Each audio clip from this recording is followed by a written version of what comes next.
샬롬. 오랜만에 말씀을 나눕니다. 나누고 싶고 나눠야 할 말씀은 많지만 말씀을 전하고 듣는 것보다 중요한 것이 있어서 한동안 말씀 나누는 것을 쉬었습니다. 앞으로 계속 말씀을 주기적으로 올리게 될지 알 수 없고 그때그때의 감동에 따라 여력이 되는 대로 나눌 것입니다. 시리즈로 말씀을 나누기 시작해놓고 마무리 짓지 못해서 마음 한켠에 계속해서 부담이 있었는데 반년이 훌쩍 흐르고 나서 이제야 마무리하지 못한 주제에 대해 나누려고 합니다. 앞의 내용들을 들어보신 분들은 이번 주제가 무엇인지 짐작하실 수 있을 것입니다. 벼락치기 구원이라고 말하는 것은 시간이 얼마 안 남았기 때문이지 쉽고 빨리 가는 공식을 제시하는 것이 아닙니다. 저는 늘 그렇듯이 지극히 본질적인 것을 나눌 것이고 무엇보다 기독교 안에서 거의 관심 갖지 않아 왔던 것이지만 구원에 있어 절대적으로 필요한 주제를 나눌 것입니다. 오늘은 공의를 행하는 삶에 대해 나눕니다. 공의는 제가 이스라엘에 있을 때부터 시작해서 제 안에 계속해서 부담이 있어 왔는데 깨달음에서 본격적인 순종으로 이어지기까지 수년의 세월이 걸렸습니다. 공의는 구원받을 하나님의 자녀에게 옵션이 아니라 필수입니다. 재미없는 주제로 느껴지겠지만 구원을 원하는 사람은 꼭 끝까지 들으십시오. 왜 공의를 행해야만 구원이 있는지 마지막에 가면 분명해집니다. 공의는 아들을 죽이시기까지 보여주신 하나님의 사랑과 죄 없이 제물되어 형틀에 달리신 예수와의 사랑입니다. 스스로의 힘으로 돌이킬 수 없고 죽을 수밖에 없는 난국에 처한 우리를 건지셔서 살게 하신 것이 하나님의 공의입니다. 공의와 정의의 개념은 제가 다른 메시지들에서 여러 차례 나눴는데 다른 것을 안 들어보신 분들을 위해 오늘의 주제인 공의에 앞서 정의에 대해 핵심만 간략하게 짚어보겠습니다. 한국어로는 정의와 공의가 비슷한 개념처럼 느껴지지만 두 가지는 매우 다른 개념입니다. 정의라고 번역된 단어는 히브리어로 미슈파트인데 그 뿌리인 샤파트라는 동사는 심판하다, 재판하다, 신원하다라는 의미입니다. 여기서 파생된 것으로 쇼페트는 재판장이고 사사기는 쇼프팀으로 재판관들이라는 뜻입니다. 미슈파트는 재판, 심판, 신원, 법도, 정의, 공평 등을 의미합니다. 다 법과 관련된 것입니다. 법은 공정하고 공평하고 정의로운 것이며 법을 기준으로 심판하고 신원합니다. 완전하신 하나님의 말씀이 하나님의 법이자 하나님의 정의이며 하나님의 심판입니다. 사람들의 내로남불은 남의 일이나 나의 일이나 완전하고 객관적인 하나님의 법으로 동일하게 적용하는 것이 아니라 주관적인 이중잣대를 사용하기 때문인데 하나님의 법과 정의는 어느 시대 누구를 막론하고 같은 잣대로 적용되는 공평한 것입니다. 로마서 2장 9절에서 13절. 악을 행하는 각 사람의 영에게 환난과 공고가 있으리니 첫째는 유대인에게요 또한 헬라인에게며 선을 행하는 각 사람에게는 영광과 존귀와 평강이 있으리니 첫째는 유대인에게요 또한 헬라인에게라. 이는 하나님께서 외모로 사람을 취하지 아니하심이라. 무릇 율법 없이 범죄한 자는 또한 율법 없이 망하고 무릇 율법이 있고 범죄한 자는 율법으로 말미암아 심판을 받으리라. 하나님 앞에서는 율법을 듣는 자가 의인이 아니요 오직 율법을 행하는 자라야 의롭다 하심을 얻으리니. 이스라엘을 선택하셨다고 이스라엘에게만 느슨한 법을 적용하시지 않습니다. 또한 이스라엘에게는 율법을 잣대로 하시고 교회에게는 은혜를 적용하시지도 않습니다. 오늘날 교회는 은혜의 시대라는 말과 은혜 아래 있다는 말로 하나님의 말씀을 지키는 것에서 도망치려고 하지만 은혜 아래 있다는 것은 율법을 안 지켜도 된다는 것이 아닙니다. 율법이 무엇입니까? 하나님의 말씀입니다. 하나님의 말씀을 알고도 범죄하면 교회 다닌다고 봐주시는 것이 아니라 더 혼납니다. 누가복음 12장 47절에서 48절. 주인의 뜻을 알고도 준비하지 아니하고 그 뜻대로 행하지 아니한 종은 많이 맞을 것이요 알지 못하고 맞을 일을 행한 종은 적게 맞으리라. 무릇 많이 받은 자에게는 많이 요구할 것이요 많이 맡은 자에게는 많이 달라 할 것이니라. 범죄한 사람은 그 죄값을 치르고 선한 사람은 상을 받고 각 사람의 행위대로 보응을 받는 것이 공평이고 정의이며 법입니다. 공의는 긍휼, 자비, 사랑, 구제 등의 단어로 대체해서 생각할 수 있는 개념입니다. 도움이 필요한 자에게 도움을 주는 것이 공의입니다. 굶주린 자에게 음식을 주고 옷이 없는 자에게 옷을 주고 아픈 사람을 돌보고 갇힌 자를 돌아보고 떠도는 빈민을 집에 들이는 것 등등 공의를 행하는 것은 구약, 신약 전체에 흐르는 매우 중요한 주제입니다. 마태복음 25장 31절에서 46절의 말씀은 너무나 잘 알려진 말씀인데 사람들이 그 의미를 깊이 생각해 보지 않습니다. 너무 잘 아는 말씀이니 부분적으로 읽어보겠습니다. 처음 듣는 것처럼 주의 깊게 들어보시기 바랍니다. 40절에서 45절 임금이 대답하여 이르시되 내가 진실로 너희에게 이르노니 너희가 여기 내 형제 중에 지극히 작은 자 하나에게 한 것이 곧 내게 한 것이니라 하시고 또 왼편에 있는 자들에게 이르시되 저주를 받은 자들아 나를 떠나 마귀와 그 사자들을 위하여 예비된 영원한 불에 들어가라. 내가 줄일 때에 너희가 먹을 것을 주지 아니하였고 목마를 때에 마시게 하지 아니하였고 나그네 되었을 때에 영접하지 아니하였고 헐벗었을 때에 옷 입지 아니하였고 병들었을 때와 옥에 갇혔을 때에 돌보지 아니하였느니라 하시니 그들도 대답하여 이르되 주여 우리가 어느 때에 주께서 줄이신 것이나 목마르신 것이나 나그네 되신 것이나 헐벗으신 것이나 병드신 것이나 옥에 갇히신 것을 보고 공양하지 아니하더이까. 이에 임금이 대답하여 이르시되 내가 진실로 너희에게 이르노니 이 지극히 작은 자 하나에게 하지 아니한 것이 곧 내게 하지 아니한 것이니라 하시리니. 읽지 않은 부분은 주님의 형제 중에 지극히 작은 자 하나에게 행한 공의에 근거하여 오른편에 세우신 구원받을 양들에 관한 말씀이고 읽은 부분은 공의를 행하지 않아 심판받을 왼편에 선 자들에 대한 말씀입니다. 명백하게 이 말씀은 공의를 행하지 않은 삶이 구원에 합당하지 않음을 가르치시는 것입니다. 혹자는 여기서 말씀하시는 내 형제 중에 지극히 작은 자가 누구인지에 포커스합니다. 내 형제는 유대인을 가리킨다고 말하는 사람도 있습니다. 예수와께서 말씀하시는 내 형제가 유대인을 가리키는 것일까요? 예수님께서 친히 하신 말씀을 보겠습니다. 마태복음 12장 50절 누구든지 하늘에 계신 내 아버지의 뜻대로 하는 자가 내 형제요 자매요 모친이니라. 그렇다면 하나님 아버지를 알지 못하는 불신자들은 내 형제가 아니라고 제외시킬 수 있을까요? 누가복음 10장 선한 사마리아인 이야기에 답이 있습니다. 예수님을 시험하려고 한 율법 교사는 이웃을 사랑하라는 말씀에 대하여 누구를 이웃으로 규정해야 하는가에 포커스했습니다.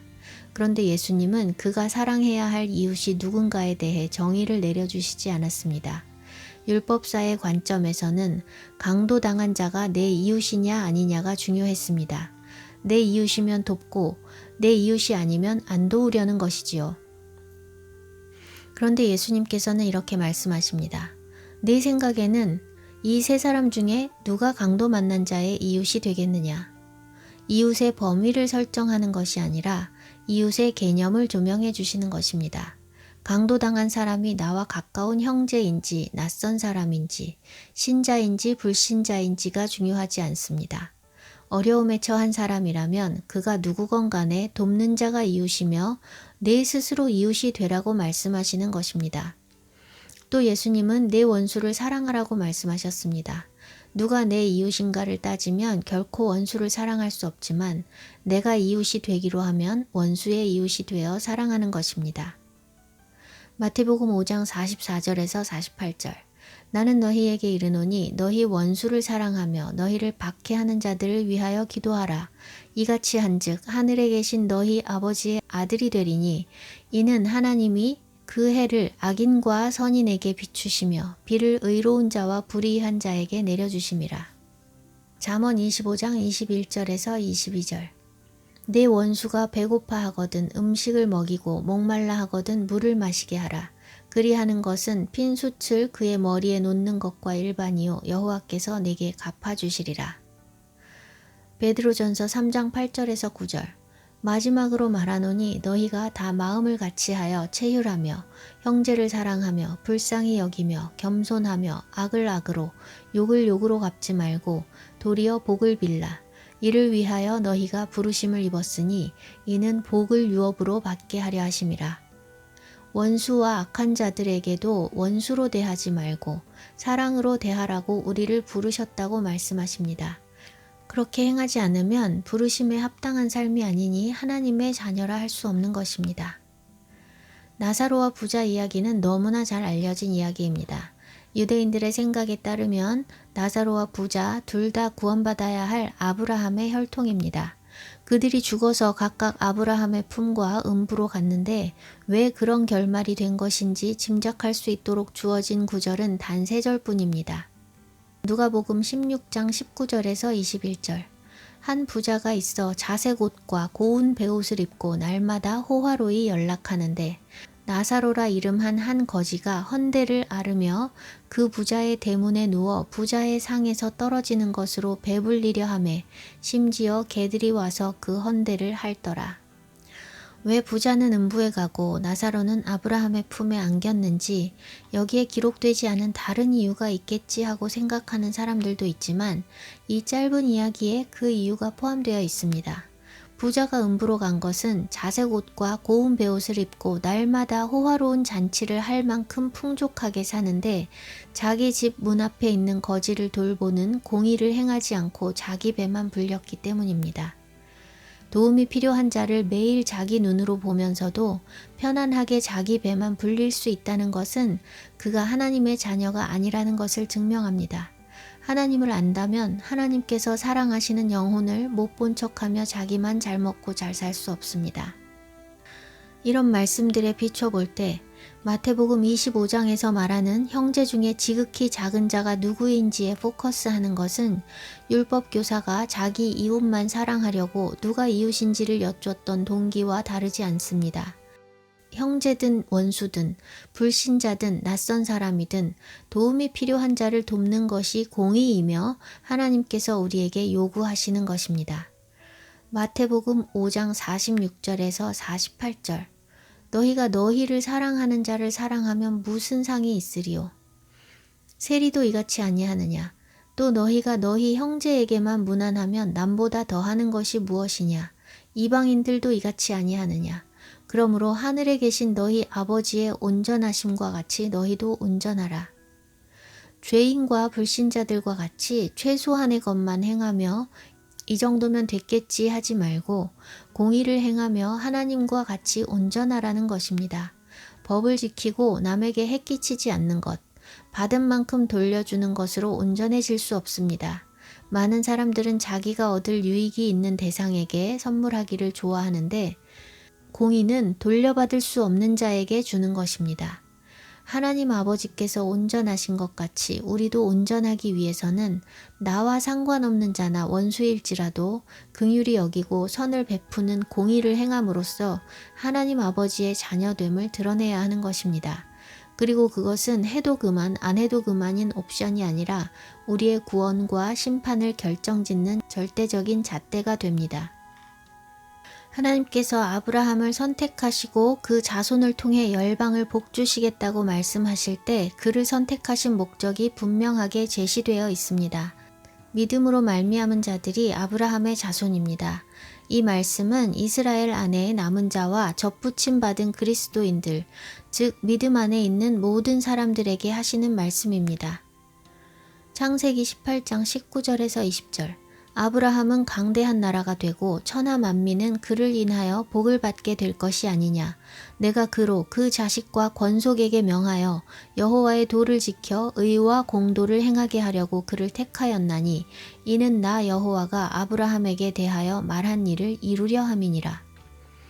의와 공도에서 의가 공의를 가리키는 ጼ다카이고 공도가 정의, 심판을 가리키는 뮤시파트입니다.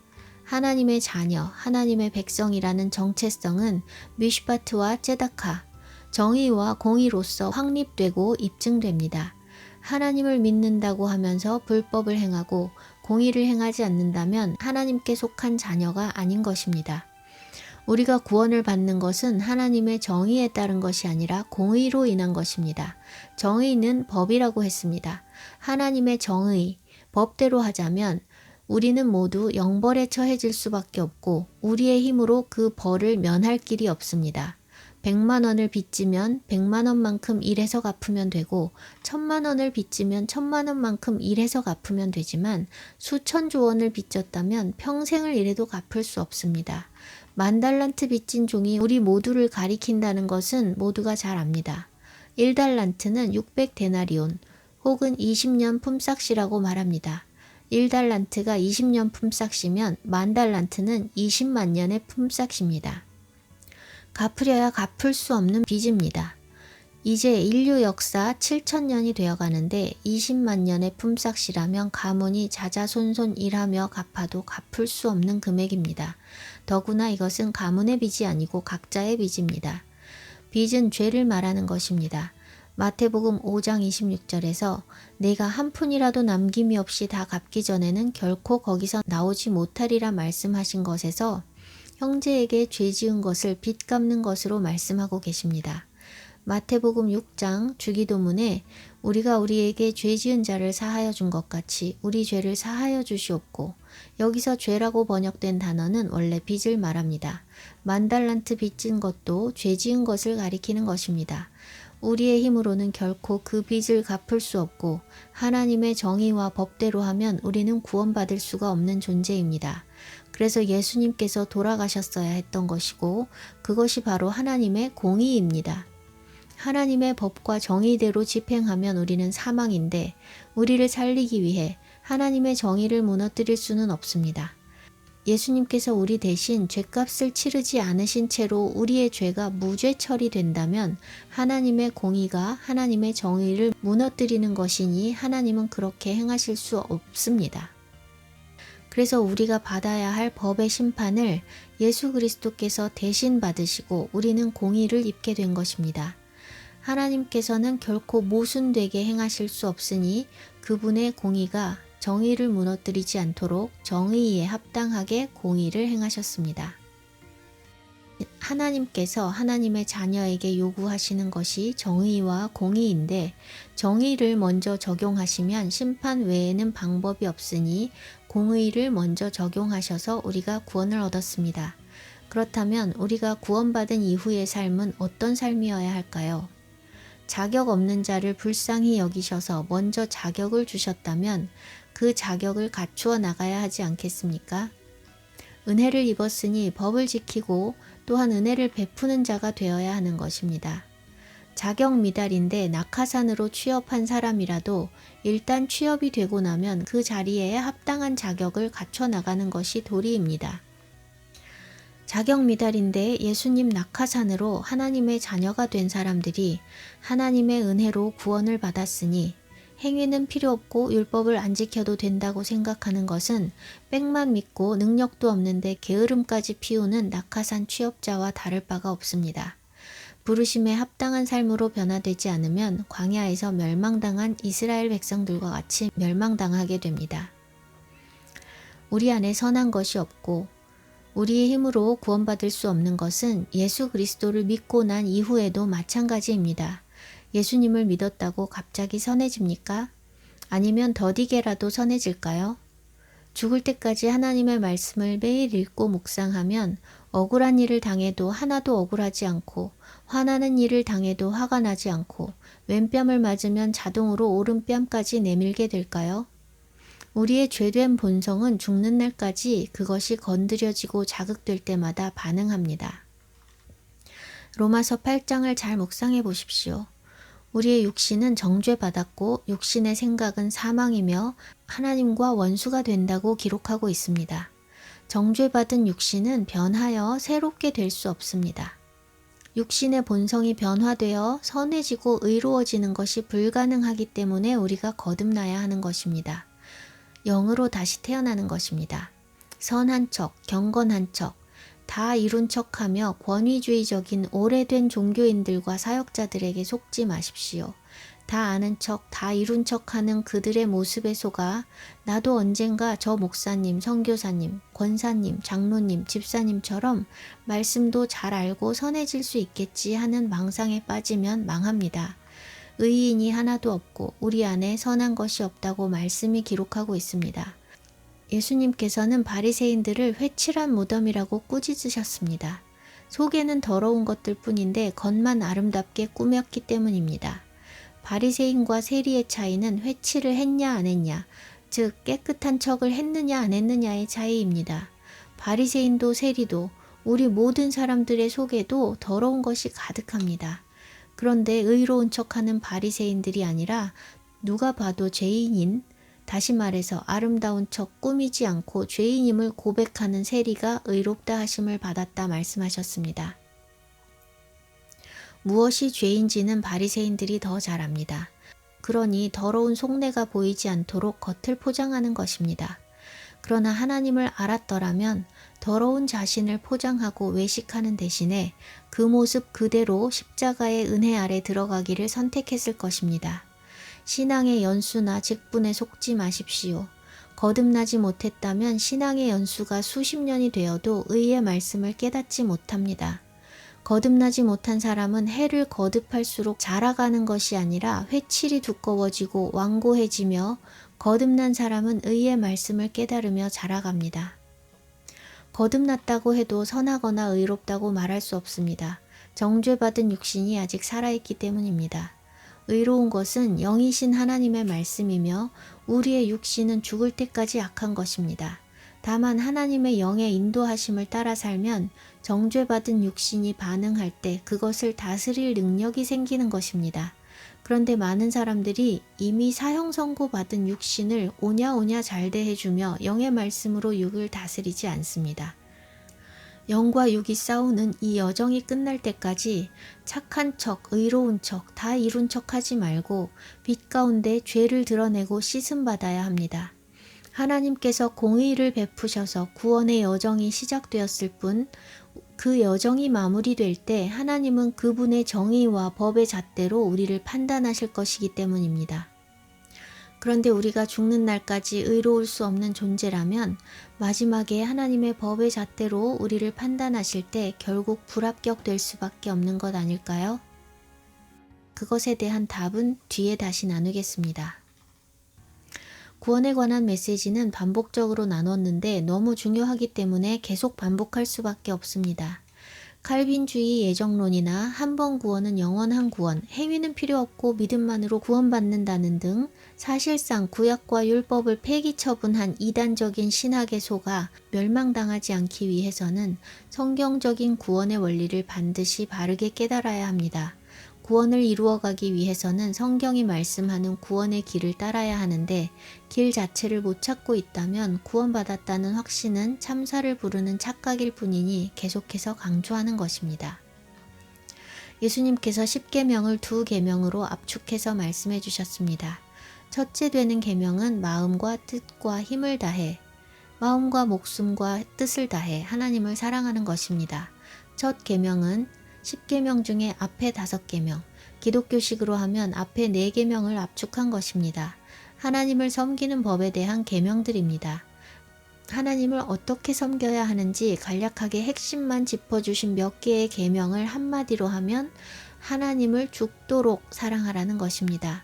죽음을 두려워하지 않고 죽기까지 하나님을 사랑해야만 사망 권세 잡은 마귀의 종으로 마귀와 함께 멸망당하지 않을 수 있습니다. 하나님께서 먼저 생명을 버리는 사랑으로 우리를 되사셨으니 우리의 생명은 우리의 것이 아니며 주님의 것을 주께 드리는 것이 마땅합니다. 우리는 사랑이라는 단어를 자주 사용하고 하나님을 향해 사랑을 고백하는 찬양도 많이 합니다. 사람들이 전도할 때도 항상 하는 말이 하나님께서 당신을 사랑하신다는 말입니다. 그런데 의외로 성경에는 사랑이라는 단어가 생각보다 많이 나오지 않습니다. 신구약 전체에 하나님의 성품과 속성에 관한 단어들이 셀 수 없이 반복되어 나오는데, 요한이 쓴 책 외에는 인자, 진리, 자비, 긍휼, 공의, 정의, 정직, 성실, 완전이라는 단어가 압도적으로 많습니다. 한국어로는 다르게 번역됐지만 원문에서는 같은 단어인 경우가 많은데 공의와 정의가 그렇습니다.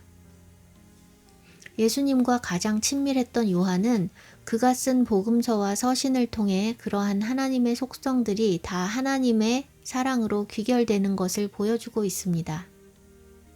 하나님의 말씀 가운데 녹아있는 사랑은 그분과 친밀한 만큼 깨달아지고 경험되는 것입니다.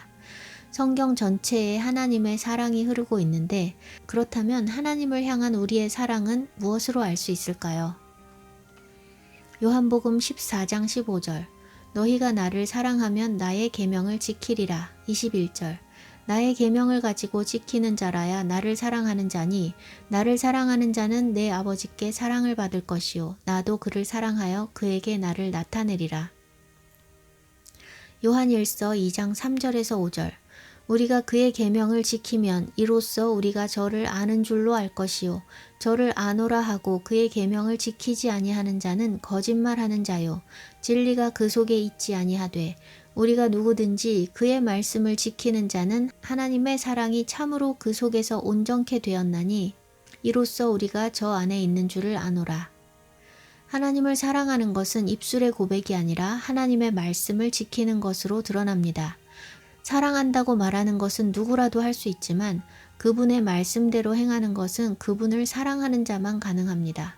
사랑하고 공경하고 존중하지 않는다면 보여주기 위해 신용만 할 뿐 마음에서 우러나는 참된 순종을 하지 않습니다. 메시아를 통해 주신 은혜를 거부하고 율법을 지키는 사람들은 유대교인이지 하나님의 자녀가 아닙니다. 은혜 운운하며 율법을 패한 사람들은 기독교인이지 하나님의 자녀가 아닙니다. 그리스도의 십자가의 은혜를 감사히 받고 때를 따라 도우시는 은혜에 힘입어 율법을 지키는 자들이 하나님의 자녀입니다. 토라, 즉 모세오경을 버리고 하나님의 말씀에 순종한다는 것은 무슨 말씀에 순종한다는 것인지 말 자체가 성립되지 않습니다. 하나님의 자녀, 하나님의 백성들에게 매뉴얼 혹은 가르침으로 주신 토라에 순종하고 불순종한 스토리인 역사서들과 토라를 깨달음에서 나온 지혜서들과 토라에 불순종하여 받은 심판의 메시지들인 예언서들 중 어느 것 하나 토라의 말씀에서 벗어난 것이 없고 다 그 기초 위에 쓰여진 책들입니다. 예수님은 토라의 성취로 오셨고 친히 토라와 토라 위에서 쓰여진 책들의 말씀을 인용하셨고 도저히 육신으로는 실현 불가능한 말씀으로 토라를 해석해 주셨고 사도들은 토라와 예수님의 말씀을 연결시켜 해석해 준 말씀들인데 토라를 버리고 순종할 말씀이 어디 있을까요? 토라를 버리고 구약을 버리는 것은 하나님을 부인하는 것이고 예수님을 부인하는 것입니다. 예수님 자신이 말씀이라 하셨는데 말씀을 버리고 예수님을 믿고 받아들인다는 것은 말이 되지 않습니다. 기독교 안에 깊이 뿌리 내린 거짓 세소가 말씀에 순종하지 않고 교회만 다니면 죽은 뒤 천국 간다고 굳게 믿는 것은 살아있는 동안 마음만 편하게 해줄 뿐 구원에는 아무런 도움이 되지 않습니다. 예수 그리스도를 믿고 그분을 통해 하나님을 믿는다는 것은 그분의 말씀을 진리로 믿는 것이고 기록된 모든 말씀에 순종하는 것입니다. 하나님을 사랑하는 것은 또한 보물을 하늘에 쌓는 것으로 나타납니다. 마태복음 6장 19절에서 21절 너희를 위하여 보물을 땅에 쌓아두지 말라. 거기는 좀과 동록이 해하며 도적이 구멍을 뚫고 도둑질하느니라. 오직 너희를 위하여 보물을 하늘에 쌓아두라. 거기는 좀이나 동록이 해하지 못하며 도적이 구멍을 뚫지도 못하고 도적질도 못하느니라. 내 보물이 있는 그곳에는 내 마음도 있느니라. 24절 한 사람이 두 주인을 섬기지 못할 것이니 혹 이를 미워하며 저를 사랑하거나 혹 이를 중히 여기며 저를 경히 여김이라. 너희가 하나님과 재물을 겸하여 섬기지 못하느니라. 두 주인을 섬기지 못하니 하나님을 사랑하거나 돈을 사랑하거나 둘 중 하나이며 땅에 보물을 쌓아두는 것은 하나님보다 재물을 더 사랑하는 것이라고 말씀하시는 것입니다. 내 보물이 있는 그곳에 내 마음도 있다는 말씀은 모든 사람이 동의할 수 있는 명백한 말씀입니다. 사람은 자기가 좋아하는 것에는 한정없이 돈을 써도 아까워하지 않는 반면 자기가 좋아하지 않는 것에는 한 푼도 아까워합니다. 옷을 좋아하는 사람은 옷 사는데 돈을 쏟고, 여행 좋아하는 사람은 여행에, 게임 좋아하는 사람은 게임에, 술 좋아하는 사람은 술에, 자동차를 좋아하는 사람은 자동차에 돈을 씁니다. 사랑할 때는 무한정 퍼주다가 이혼할 땐 한 푼이라도 더 챙기려 합니다. 자기가 좋아하는 대상에는 아낌없이 돈을 쓰면서 하나님께 드리는 것에는 인색하다면 하나님을 사랑하지 않는다는 것을 알 수 있습니다. 붙잡고 있는 재물을 주님께 드려보지 않고는 재물보다 하나님을 더 사랑하는 단계로 나아갈 수 없습니다. 아브라함은 독자 이삭을 번제로 드리라는 말씀에 순종함으로써 하나님에 대한 사랑을 입증했습니다. 하나님을 가장 사랑하는지 다른 것을 더 사랑하는지는 하나님을 위해 그것을 버릴 수 있는가를 통해 알 수 있습니다. 요한일서 2장 15절에서 17절. 이 세상이나 세상에 있는 것들을 사랑치 말라. 누구든지 세상을 사랑하면 아버지의 사랑이 그 속에 있지 아니하니 이는 세상에 있는 모든 것이 육신의 정욕과 안목의 정욕과 이생의 자랑이니 다 아버지께로 쫓아온 것이 아니요 세상으로 쫓아온 것이라. 이 세상도 그 정욕도 지나가되 오직 하나님의 뜻을 행하는 이는 영원히 거하느니라. 아멘. 땅에 보물 쌓는 것에는 열정이 넘치고 여러 가지 재테크로 재산을 증식해 나가는 사람이 많지만 하늘의 보물 쌓는 것에 열심인 사람은 보기 어렵습니다. 하늘의 보물을 쌓는 것은 하나님께 드려야 할 것을 하나님께 드리고 도움이 필요한 이웃에게 내가 가진 것으로 나누는 것, 즉 공의를 행하는 것입니다. 하나님께 드려야 할 가장 기본적이고 최소한의 것은 11조입니다. 말라기 3장 8절에서 10절. 사람이 어찌 하나님의 것을 도적질하겠느냐. 그러나 너희는 나의 것을 도적질하고도 말하기를 우리가 어떻게 주의 것을 도적질하였나이까 하도다. 이는 곧 11조와 헌물이라. 너희 곧 온 나라가 나의 것을 도적질하였으므로 너희가 저주를 받았느니라. 만군의 여호와가 이르노라. 너희의 온전한 11조를 창고에 들여 나의 집에 양식이 있게 하고 그것으로 나를 시험하여 내가 하늘문을 열고 너희에게 복을 쌓을 곳이 없도록 붙지 아니하나 보라. 하나님께 드리는 가장 기본적인 것인 11조를 드린다고 해서 하나님을 사랑한다고 할 수 없는데 11조도 온전하게 드리지 못하면 하나님을 사랑한다고 말할 수 있겠습니까? 온전한 11조를 창고에 들여 나의 집에 양식이 있게 하라고 말씀하십니다. 하나님의 집에 양식이 있게 하라는 것은 하나님의 집을 섬기는 사람들을 먹이라는 것입니다. 11조는 하나님의 집을 섬기는 레위인들에게 주신 기업입니다. 민수기 18장 20절에서 21절. 여호와께서 또 아론에게 이르시되 너는 이스라엘 자손의 땅에 기업도 없겠고 그들 중에 아무 분깃도 없을 것이나 나는 이스라엘 자손 중에 내 분깃이요 내 기업이니라. 내가 이스라엘의 11조를 레위 자손에게 기업으로 다 주어서 그들의 하는 일, 곧 회막에서 하는 일을 갚나니. 하나님께서는 11조를 회막에서 하나님을 섬기는 레위인들에게 급여로 주셨습니다. 재정이 넉넉하지 않은 개척교회 목회자들이나 선교사들은 일과 사역을 병행하는 사람들이 많은데 정말 하나님의 일에 부르심을 받은 사역자라면 하나님께서 공급하실 것을 믿고 하나님의 일만 하는 것이 성경적입니다. 또한 성도들은 레위인과 같이 풀타임으로 하나님을 섬기는 사역자들에게 11조를 드려야 합니다. 자비량은 하나님께서 정하신 방식이 아닙니다. 사람들은 자비량 선교의 모델로 바울이 텐트를 만들었던 것을 말하지만 바울은 자신에게 일하지 않을 권리가 있다고 말하고 있습니다. 고린도전서 9장 6절에서 11절. 어찌 나와 바나바만 일하지 아니할 권이 없겠느냐? 누가 자비량하고 병정을 다니겠느냐? 누가 포도를 심고 그 실과를 먹지 않겠느냐? 누가 양떼를 기르고 그 양떼의 젖을 먹지 않겠느냐? 내가 사람의 예대로 이것을 말하느냐? 율법도 이것을 말하지 아니하느냐? 모세 율법에 곡식을 밟아 떠는 소에게 망을 씌우지 말라 기록하였으니 하나님께서 어찌 소들을 위하여 염려하심이냐? 전혀 우리를 위하여 말씀하심이 아니냐? 과연 우리를 위하여 기록된 것이니 밭 가는 자들은 소망을 가지고 갈며 곡식 떠는 자는 함께 얻을 소망을 가지고 떠는 것이라. 양떼를 기르면 양떼의 젖을 먹고 포도를 심으면 포도를 먹는 것처럼 하나님의 일을 하는 사람은 자비량으로 섬기지 않고 섬기는 일을 통해 공급받는 것이 성경적인 것임을 바울 스스로 증거하고 있습니다. 그럼에도 바울은 일을 했지만 평생 한 것이 아니라 일시적으로 한 것이며 부양할 가족이 없이 단신으로 주님을 섬기는 사람이었기 때문에 가능했던 것입니다. 하나님의 사람이 하나님의 일을 하기 위해서 생활비를 스스로 벌어야 한다고 생각하는 것은 하나님을 악덕 기업주로 여기는 것입니다. 공중의 새도 먹이시고 들의 풀도 입히시는 하나님을 아버지로 부르는 자녀들은 먹을 것, 마실 것, 입을 것을 위해 염려하지 말라 하셨는데 하물며 하나님을 풀타임으로 섬기며 사는 레위인이 다른 일까지 하며 자기 먹을 것을 자기가 마련하게 하시겠습니까? 하나님께 신뢰를 두고 어려운 시간을 헤쳐나가는 훈련의 시간은 분명히 필요하지만 정말 하나님께 부르심을 받은 사역자라면 하나님께서 공급하실 것을 믿고 다른 일을 하지 않아야 하고 믿음 안에 있는 형제들은 하나님을 섬기는 풀타임 사역자들에게 11조를 드려야 합니다. 11조는 11조로, 기타 헌물은 헌물대로 각각의 목적에 맞게 드려야 합니다. 드려야 할 11조를 다른 목적의 헌금으로 바꿔서 드리는 것은 11조를 도둑질하는 것으로 온전한 11조를 드리지 않는 것이며 자기 의로 행하는 것입니다. 다른 목적의 헌물은 11조 외의 것으로 드려야 합니다.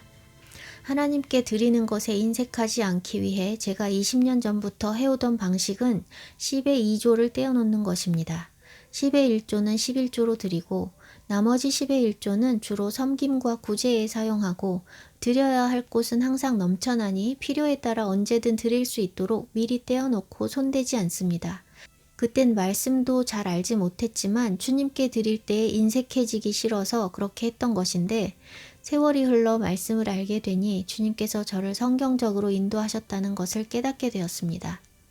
선교사가 된 뒤에 궁핍함 때문에 10의 1조만 떼어놓고 살던 때도 일시적으로 있었습니다. 그런데 그렇게 한다고 형편이 나아지지 않을 뿐 아니라 염려만 더 커졌습니다.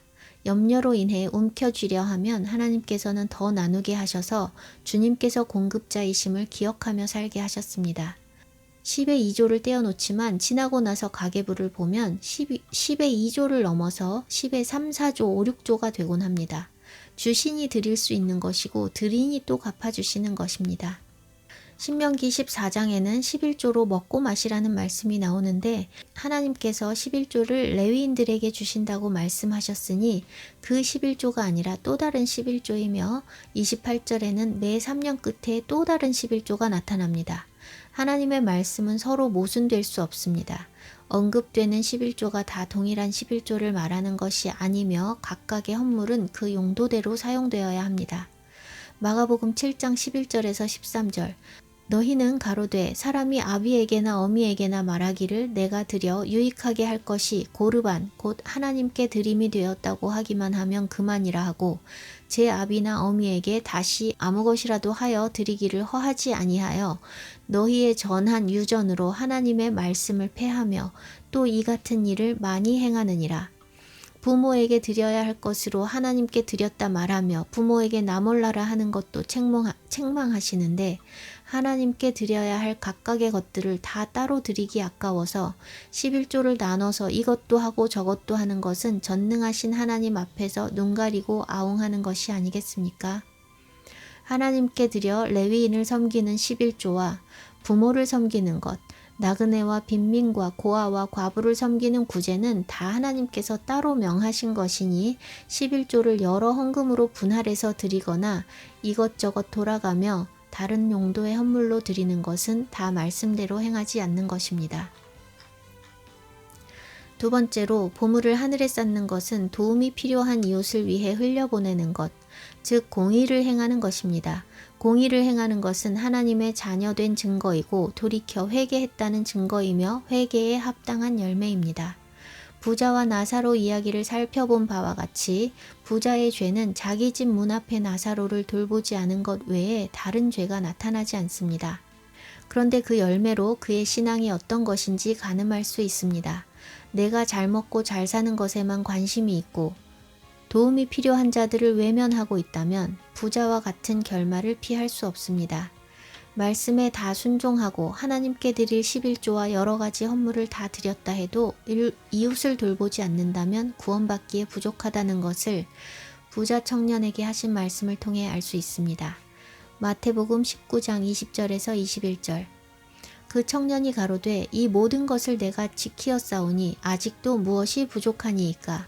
예수께서 가라사대 네가 온전하고자 할진대 가서 내 소유를 팔아 가난한 자들을 주라. 그리하면 하늘에서 보화가 내게 있으리라. 그리고 와서 나를 쫓으라 하시니 그 청년이 재물이 많음으로 이 말씀을 듣고 근심하며 가니라. 그 청년은 가진 게 많고 그걸 나눠주기 아까워서 근심하며 돌아갔습니다. 그리고 예수님은 부자는 천국에 들어가기 어렵다고 말씀하십니다. 하나님께서는 고아와 과부, 나그네와 빈민을 돌보라고 명하셨으니 그들을 섬기지 않는 것은 하나님을 섬기지 않는 것입니다. 보물을 하늘에 쌓는 것으로서 마음이 하늘에 있는 것이 증명되는 것과 같이 이웃을 사랑함으로써 하나님 사랑이 증명되는 것입니다. 요한일서 3장 10절. 무릇 의를 행하지 아니하는 자나 또는 그 형제를 사랑하지 아니하는 자는 하나님께 속하지 아니하니라. 14절. 우리는 형제를 사랑함으로 사망에서 옮겨 생명으로 들어간 줄을 알거니와 사랑하지 아니하는 자는 사망에 머물러 있느니라. 요한일서 4장 20절. 보는 바 그 형제를 사랑하지 아니하는 자는 보지 못하는 바 하나님을 사랑할 수 없느니라. 우리가 이 계명을 주께 받았나니 하나님을 사랑하는 자는 또한 그 형제를 사랑할지니라. 부자가 매일 호화롭게 파티를 할 만큼 쌓아둔 돈으로 나사로를 돌봤다면 그도 아브라함의 품에 안겼을 것입니다. 땅에 재물을 쌓아두고 공의를 행하지 않는 것은 썩은 동아줄을 붙잡는 행위입니다. 마지막 때라고 피난처를 준비하는 사람들이 적지 않습니다. 제가 시골에 살며 자급자족을 준비하고 있다는 것과 피난처에 대해 이야기한 이후로 피난처를 준비하고자 하는 분들에게서 연락이 많이 왔습니다.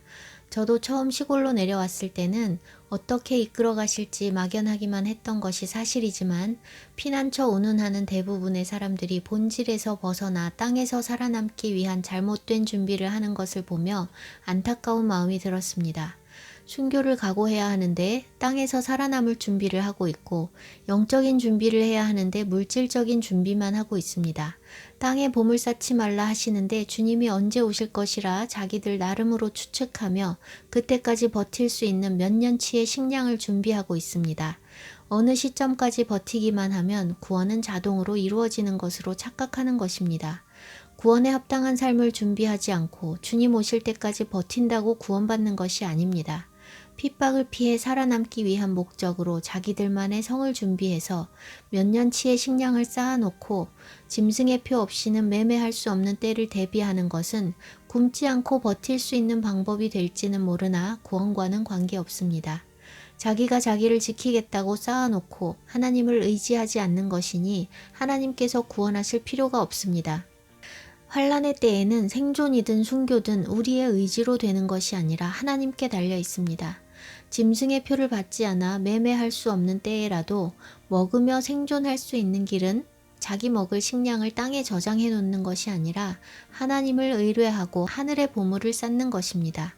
까마귀를 통해 엘리야를 먹이신 하나님, 고센 땅에만 재앙을 면하게 하시고 빛을 주신 하나님께서 환난의 때에 그분을 부르고 의지하는 자를 돌보실 것입니다. 시편 91편 15절. 저가 내게 간구하리니 내가 응답하리라. 저희 환난 때에 내가 저와 함께하여 저를 건지고 영화롭게 하리라. 간구하면 응답하시고 환난 때에 함께하셔서 건져주시고 영화롭게 하시는 그 사람은 어떤 사람을 가리키는 것일까요? 9절입니다. 내가 말하기를 여호와는 나의 피난처시라 하고 지존자를 거처로 삼았으므로. 여호와를 피난처로 삼고 지존자를 거처로 삼는 사람입니다. 피난처는 오직 여호와 하나님뿐입니다. 땅에 쌓아두는 것이 우리를 지키지 못하고 오직 여호와 하나님께 피하는 것만이 안전한 것입니다. 하나님을 사랑한다는 것은 계명을 지키는 것과 하늘의 보화를 쌓는 것으로 증명된다는 것을 나누면서 계명을 지키는 것과 하늘의 보화를 쌓는 것 안에 다 공의를 행하는 것이 매우 큰 비중을 차지하고 있다는 것을 살펴보았습니다. 이제 10계명의 뒷부분, 두 번째 계명인 내 이웃을 내 몸과 같이 사랑하라는 말씀으로 들어갈 차례인데, 앞에서 이미 이웃이 무엇인지, 사랑이 무엇인지에 대해 살펴보았기 때문에 이것이 공의에 해당하는 말씀이라는 것을 설명할 필요는 없을 것 같습니다. 이웃사랑에 해당되는 계명들은 내 부모를 공경하라, 살인하지 말라, 간음하지 말라, 도둑질하지 말라, 내 이웃에 대하여 거짓 증거하지 말라, 내 이웃의 집을 탐내지 말라입니다. 말씀이 너무 길어져서 이 계명들에 대해 자세히 나누는 것은 생략합니다.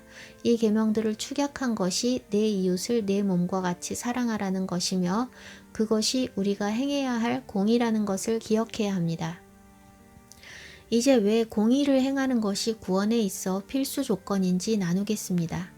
이사야 56장 1절, 여호와께서 이와 같이 말씀하시기를 너희는 정의를 지키며 공의를 행하라.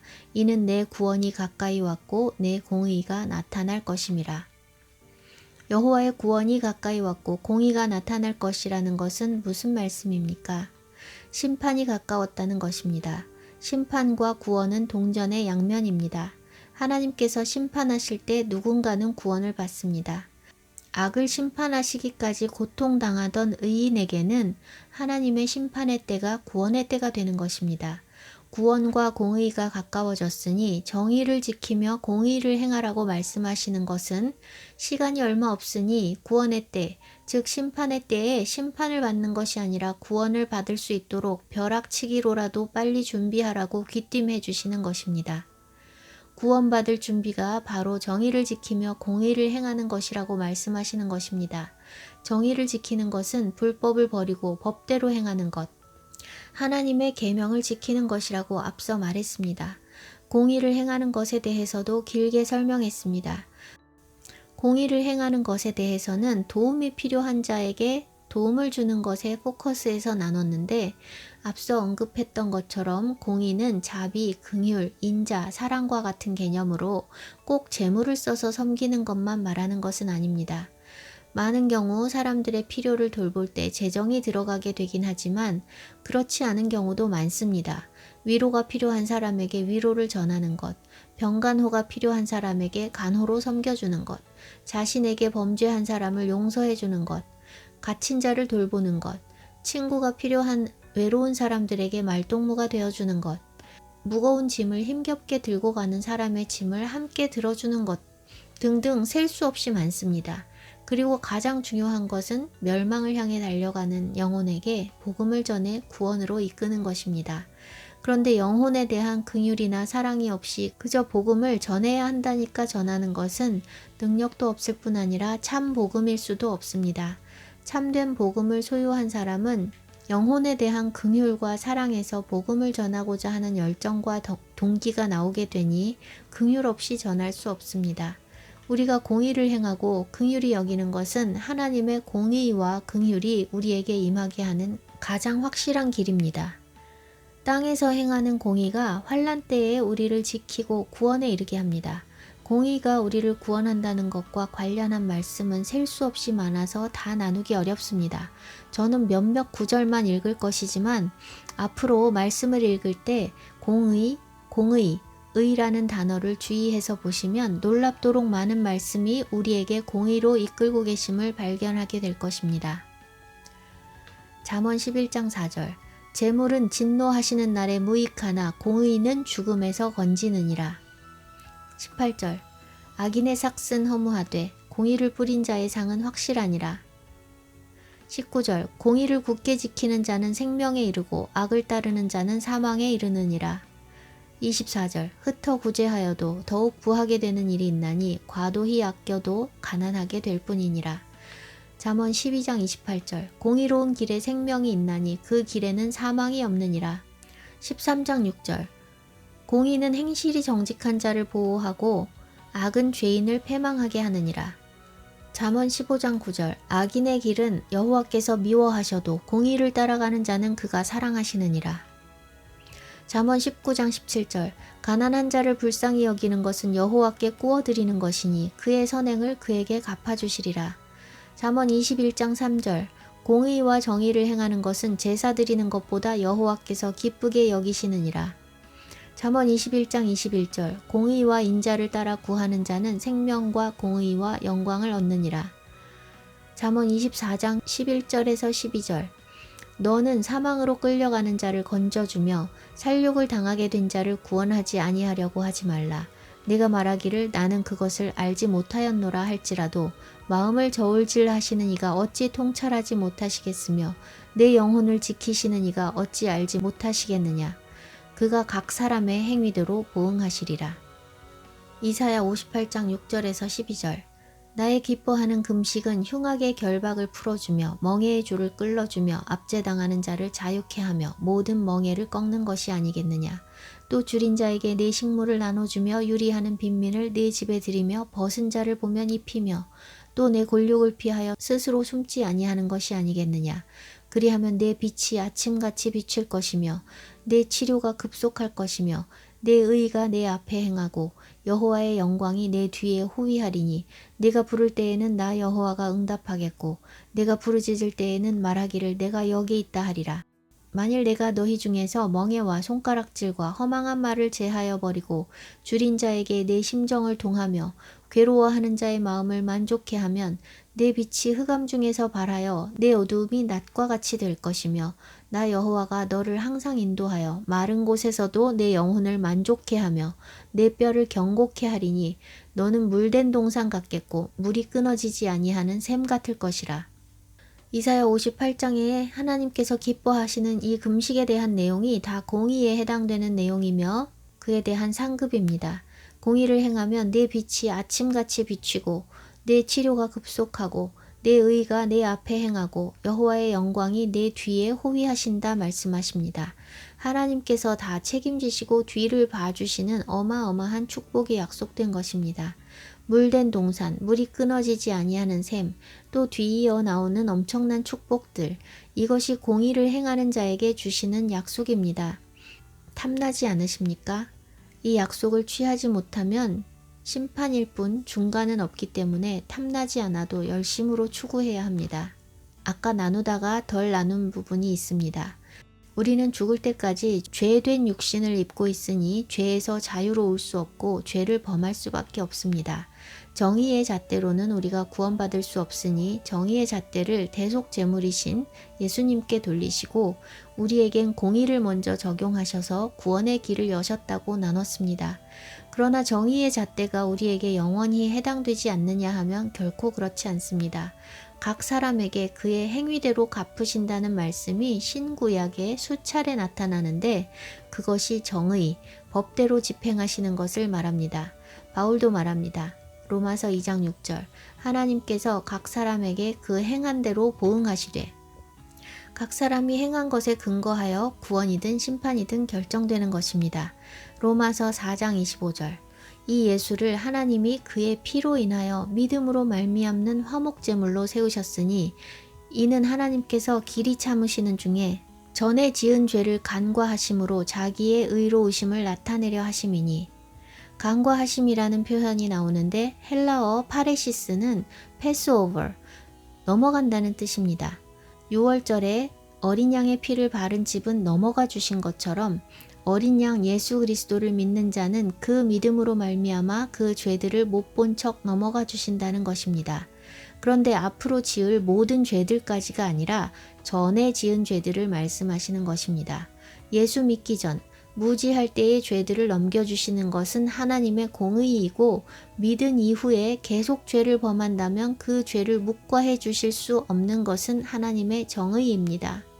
계속 범죄할 수밖에 없는 우리는 예수 그리스도의 보혈에 의지해서 회개하며 지성소에 들어갈 수 있지만 입술로만 잘못했다고 말하는 것은 회개가 아니며 회개에 합당한 삶의 열매를 맺어야 보혈의 공의가 우리 삶에 지속적으로 효력을 미칠 수 있는 것입니다. 주님의 보배로운 피를 우상 숭배하는 사람들의 부적처럼 취급해서는 안 됩니다. 하나님의 공의로서 우리를 구원의 여정에 들어서게 하셨으니 구원받은 하나님의 자녀라면 하나님의 법을 따르며 정의를 지켜야 하는 것이 마땅하지만 그럼에도 불구하고 죄를 범할 수밖에 없는 육신을 입고 있는 우리가 어떻게 하나님의 법과 정의의 잣대 앞에서 의롭다 여기심을 받을 수 있느냐는 것이 문제입니다. 우리가 거듭나고 성령의 인도하심을 따라 산다 해도 우리는 죽을 때까지 하나님의 정의의 잣대로는 부적격입니다. 그러나 우리를 살게 하는 것이 하나님의 공의였듯이 우리의 마지막 날 구원에 합당한 자로 판단을 받게 하는 것 역시 공의입니다. 우리가 행하는 공의와 긍휼은 우리를 하나님의 정의의 심판에서 보호하는 방패가 되는 것입니다.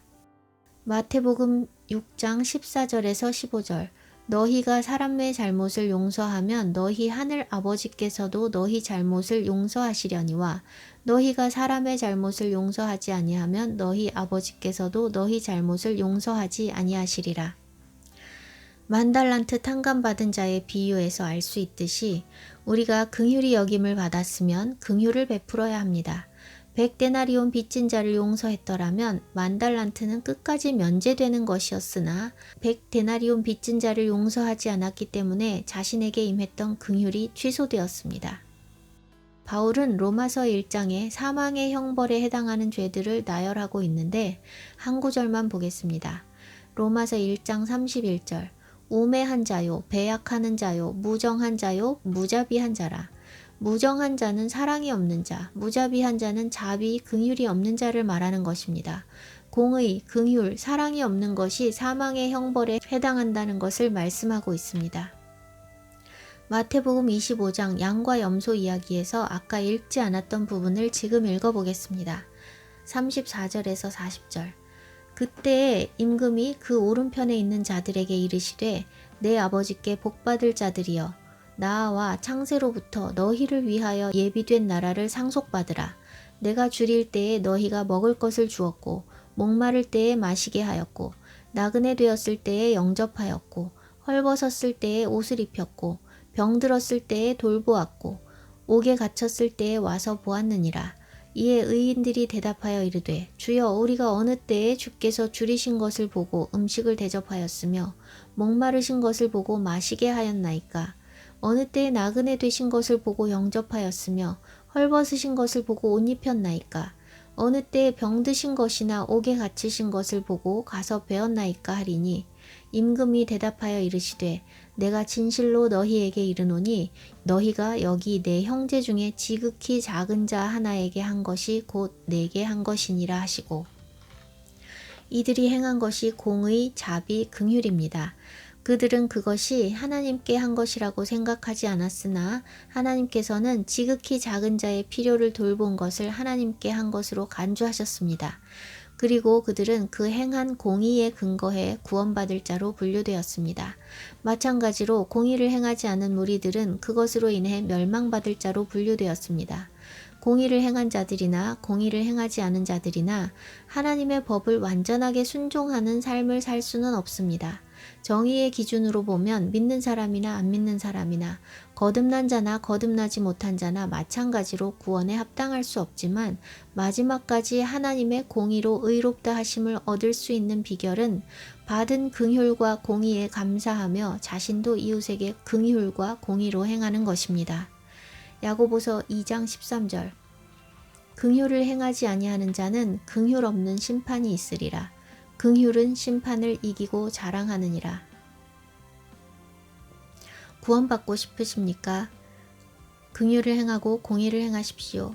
긍휼을 행하는 자는 심판이 면제되고 긍휼을 행하지 않는 자는 긍휼 없는 심판이 기다리고 있습니다.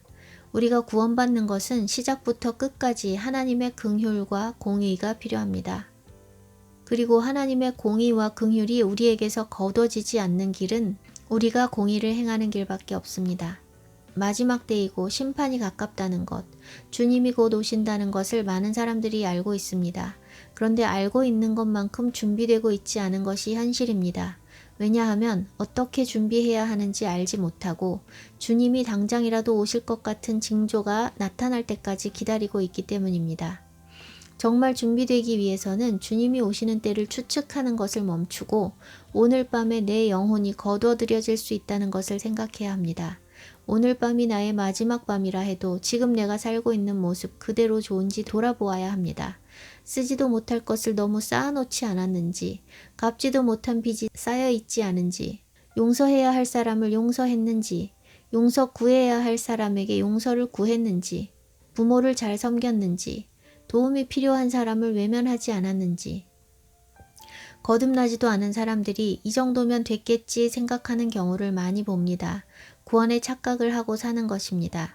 헌금하고 예배하고 말씀 읽는 몇 가지 한다고 구원받을 만큼 구원이 그렇게 쉬운 것이 아닙니다. 이 정도면 됐겠지라는 생각 자체가 아직 의의 말씀을 경험하지 못했기 때문에 가능한 것입니다. 말씀을 알고 하나님을 알고 우리 자신을 안다면 우리는 죽는 날까지 이 정도면 됐다는 생각을 할 수가 없습니다. 저는 구원에 이르는 방법을 성경에 기록된 대로 나눴습니다. 그러나 아무리 진리를 알기 쉽게 설명하고 전한다 해도 이것은 육으로 이해해서 이루어낼 수 있는 것이 아닙니다. 머리로 이해한다 해도 거듭나지 않고는 결코 이룰 수 없는 것이 구원입니다. 영이신 말씀은 이해하는 것이 아니라 믿어야 하는 것이고 받아들여서 순종해야 하는 것인데 순종은 육으로 하는 것이 아니라 영으로서 육을 죽이는 것이 순종이기 때문입니다. 순종하지 못하는 것은 육을 죽이지 못하기 때문입니다. 말씀에 순종하고자 하는 의지가 없는 사람은 거듭날 수도 없고 말씀의 계시가 풀어지지 않기 때문에 자라갈 수도 없습니다. 오늘날 교회 안에 진리가 없고 계시가 없는 이유는 순종해야 할 말씀을 폐해버렸기 때문입니다.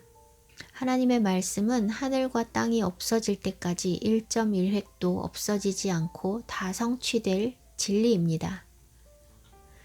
제가 1월에 마지막으로 말씀을 전하고 중단했었는데요. 이 말씀을 나누기에 제가 합당치 않았기 때문입니다. 하나님을 위해 산다고 하면서 도움이 필요한 사람들을 내 주변에서만 보고 적극적으로 찾아 나서지 않았던 것이 너무 부끄러워서 이 주제로 말씀을 나눌 수가 없었습니다.